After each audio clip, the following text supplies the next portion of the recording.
Lepo pozdravljeni danes znova po desnem pasu. Danes smo v Velenju, pred čudovitim pogledom pod gradom Velenje. In z mano je Simon Dobaj, kandidat v Velenju 1. Lep pozdrav, živijo. Lep pozdrav.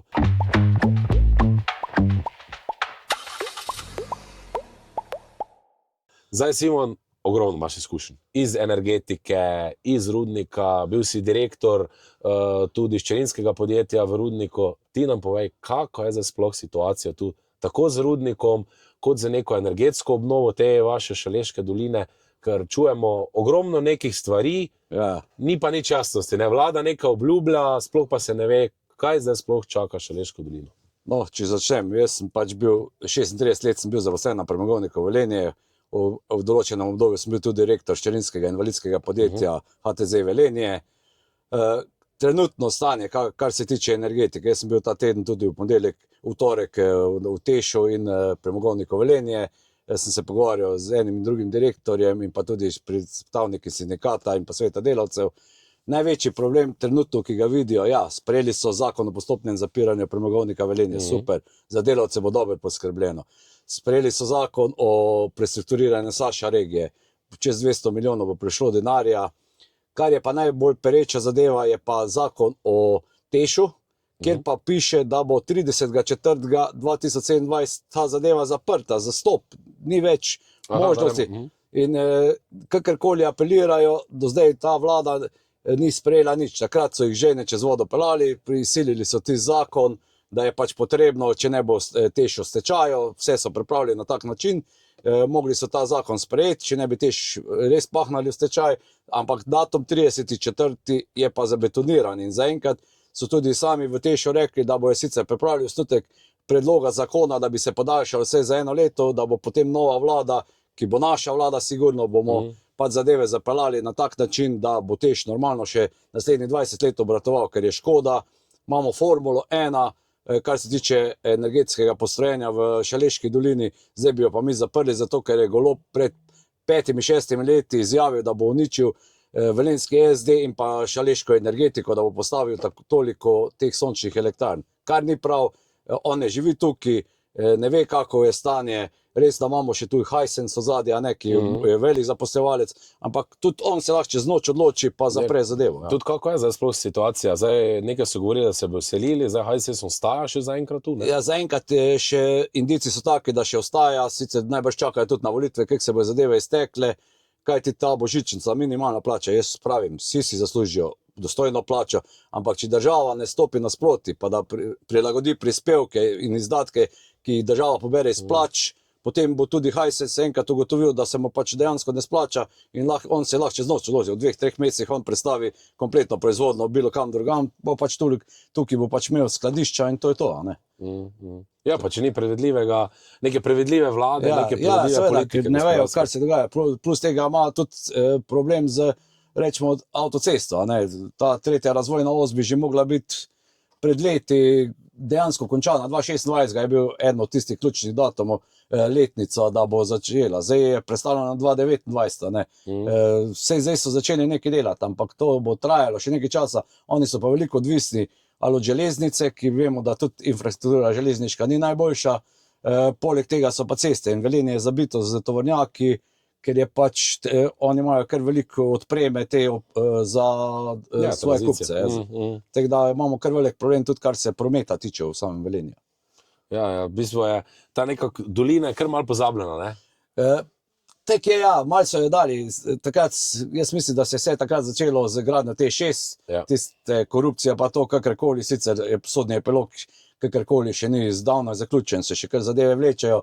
In od takrat naprej je nekako črna pika na dolino padla in vsi se nekako izogibajo, vsi pravijo, da je to neko leglo korupcije, ampak sodišča naj delajo svoje, tudi ko smo rekli, da moramo mi v 1 leto imeti od začetka sojenja do konca sojenja, ali je to 1. stopnja, 2. stopnja, ali vrhovno sodišče, to mora biti 1 leto zaključeno, ne pa da se zadeve vlečejo, mogoče celo do zastaranja in ne bo nič. Na koncu mi pa bomo energijo kakorkoli rabili in jo rabimo. Nikoli ne vemo, kaj se bo zgodilo v svetu, kakor so težnje, imajo Nemci probleme z energijo, vsi imajo, mi bi pa zdaj zaprli edini naravni vir, ki ga uporabljamo, to je velenjski lignit. da pridobivamo električno energijo. A ne? Zdaj še mogoče eno vprašanje, ko si bil v Rudniku, ne, mislim, da 36 let, ne, kako si se ti, mogoče jaz sem dosti spremljal tudi te naravne nesreče, ne, znotraj Rudnika, teh rudarjev, ne, potem je tudi bil eden predlog, da se bi postavilo takrat, ko so tragično umrli te 3 rudarje. To je bil naš predlog mestnega odbora SDS Velenje v občinskem svetu, da bi se pač Tito trg preimenoval v trg rudarjev ali pa rudarski trg. Takrat smo pač dali 11 svetnikov, ne samo SDS-a, tudi od NSI-ja, Ljudske stranke, del samostojnih poslancev so pač svetnikov so pač podpisali zadeve in bili so za to. Ampak seveda, ker je pač občinski svet čisti SD-ovski, imajo 16 svojih svetnikov, plus še tiste koalicijske partnerje, so celo tek naredili, da niti točka ni bila dana na sejo, so jo že umaknili prej, ampak jaz jim takrat povedal, da prvi polčas so dobili tekmo, ima pa drugi polčas tudi. Točno tako jaz to upam, ker se mi zdi, da tu je taka rudarska tradicija, ne, in da če to... Ne vem, mene je to žalostno videti, ne, da se ne da za ljudi, ampak se še vedno verjame neko neuspelo ideologijo. Ja, res je, tista ideologija je bila tistih 50 let v celi Jugoslaviji, kakorkoli ljudje so pač v tem sistemu rasli in so padli noter in pač določeni še imajo kar ideje, da bo to vidimo. Jaz sem bil naprimer zadnjo na Šrilanki, to je bila ena od tistih neuvrščenih držav, ko je bil Tito pa ta... In vidiš, to je srovšna še eno, vse nek imajo porihtano, ampak dač v glavnem je srovšna. Ljudje so obstali nekaj na mesto, nič niso šli z razvojem naprej. Zakaj bi mogli mi obstati z razvojem, če lahko gremo po zdravi kmečki logiki naprej, da naredimo res Slovenijo na nek nivo, tako smo rekli 91 leta, da bo taka kot Švica, na koncu pa vidimo, da bi socialisti oziroma tisti bivši režim pa še kar na mesto, da bi oni vladali pa talali ljudem. Ne gre to v tem. Točno tako, ne. Pa da še mogoče se malo obrnemo tudi na te nevladne organizacije, ne, zdaj ti si bil predsednik športnega kluba. Res je. Zdaj, kakaj je tu, ne, ker vemo, da v športu vedno manjka denarja, ne, koliko se boriš, da tisti denar dobiš, da nek športni klub živi, zdaj tvoj sin je tudi z mano igral rokomet, ne, tako da oba dva vema, koliko je tu neke muke, ne, da ta šport dobi in da tudi v nekem kraju živi, ne, ker pa imamo na drugi strani nek 8. marec, ki pa je nula, ne, ki dobijo 60 milijonov države. Mislim, 60 milijonov, da bi Velenje imelo teh 60 milijonov, pa ne samo Velenje, se to je ogromno denarja. Imamo močen rokometni klub v Velenju, jaz sem bil tudi predsednik nogometnega kluba Rudar Velenje. To sta dva kluba, naprimer Rudar je včasih igral v drugi jugoslovanski ligi, kar je bilo kar visok nivo in škoda je, da tu se ne vlaga, da ne pridobimo, ne samo da podjetja, tudi podjetja je treba nekako pripraviti v to, da bo dala, ampak neke olajšave morajo imeti tudi podjetja za tak sistem, da bo njemu ni problem dati, če bo lahko to neko olajšavo dal, a ne, ampak problem je, jaz sem celo tek, je bilo tisto obdobje, a ne, smo komi, da so tisti, ko so za 500 evrov igrali dejansko mizerno, da so si lahko telefon pokrili, stanovali so kar tam v klubu gor, a ne, so imeli stanovanja gor. Tek mi je bilo hudo pri srcu, da si ni mogel prevošiti neko malenkost, tako jaz pravim, to je športnik, tako novodobno suženstvo se mi zdi, ker jih grabijo, posebej ti manjši klubi, ni problem tam, ko so... polprofesionalci, ne? Ni tam problem, ko so res veliki klubi, ko imajo urejene zadeve, ampak te manjši klubi in nekako, mogoče celo ne bi bilo slabo, da bi te dobili tako zaposleni, da bi jim delovno dobo tekla, da bi socialna varnost bila, tek pa prek SP-ja delamo, vemo, kak je dvigno zdaj te SP-je, kakve prispevke mora mesečno plačevati, če jaz sam za sina vem, če 700 evrov mora na mesec plačevati prispevko, ko ima SP, da lahko rokomet igra, ne, in to je res absurd, ki boš, ne morajo nikakor, težko živijo s tem denarjem, pa se borijo dnevno, a ne, Bog ne daj, da še imajo pa kako družino, je pa tek sršno od zadaj, bi jaz se rekel. Ne, točno tako, ne, pa marsikdo pozabi, da pol šport enkrat pri 35-40 konča, ne, da pol mora reči na trg dela, ne, to ni... sem pravim, mi se radi pohvalimo, mi Slovenci, poglejte, kako so dobri naši športniki, ko ga pa kaj matra, en dober vzgled je tu en kolega, ko je v Celju včasih pivot bil, Stojakovič, a ne, pivot v državni reprezentanci, njega je res zdravje zmatralo, ima velike probleme s hrbtenico in na vozičku. Dejansko smo še vem, da smo še mi akcijo takrat naredili, smo pomagali, ko je tiste drese od znanih igralcev, da smo kupovali, da smo pomagali, da je imel za pregled v Švici pa neko operacijo. To je sramota, da potem država, ko je nekoč za državno reprezentanco igral, da država, da nima nekega takega statusa, da ima vse zdravstvo pa to porihtano, ker vemo, tako si rekel, po 35. letu dejansko mlajše generacije prihajajo, ko so fizično bolj aktivni in je težko, da še parira odzadaj zadeve. Ja. Točno tako, ne. Zdaj še mogoče vprašanje, kaj pa je najbolj pomembno, da rabi ta Šaleška dolina, ne? Rekla smo že infrastruktura, tudi neko vizijo, ne? Predvsem pa tudi podjetništvo, ne? Zdaj tu ali podjetja še ostajajo, ali se že, ker vidimo, da ogromno, z Maribora pa z naših regij, ne, se Perutnina Ptuj je v pravo že selila, tu podjetja ostajajo ali že razmišljajo o kakem odhodu zaradi teh davčnih obremenitev? Zdaj zaenkrat, ne, te Velenje, ti smo mehurčko skozi bilo je Gorenje močno, bilo je Termoelektrarna Šoštanj, pa Premogovnik Velenje.